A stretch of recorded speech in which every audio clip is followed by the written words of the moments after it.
fogueira aqui no sítio alternativo não é para comemorar São Pedro ou São João, não. É para fazer limpeza do terreno. É muito pau que pode juntar cobra. E geralmente a gente junta aí a pausada e faz a fogueira, que é para poder fazer a limpeza aqui do entorno do sítio, para não estar juntando animais peçonhentos. Olha só essa fogueira aqui. Olha o que é que deu de pau aqui. Tinha bastante madeira aqui e a gente conseguiu juntar durante o dia, e agora na boquinha da noite a gente está fazendo aqui a queima dessa madeira, que é exatamente para fazer a limpeza aqui do terreno, aqui do sítio, do entorno do sítio, aqui da casa, para que as cobras, os animais peçonhentos, né, não se proliferem e não se acumule aqui. Olha só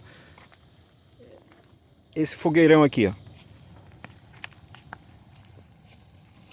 E aí, Calef, gostou da fogueira? Eu amei. Legal?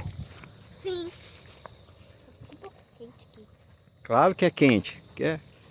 É muita madeira, muito pau seco, né? Que a gente juntou aqui para fazer a limpeza do terreno. Dá um alô aí, Calef, pro vídeo. Alô. Esse é meu neto, Cabeção, Calef, que está me ajudando aqui na limpeza aqui do terreno aqui. Valeu, gente. Curta esse vídeo.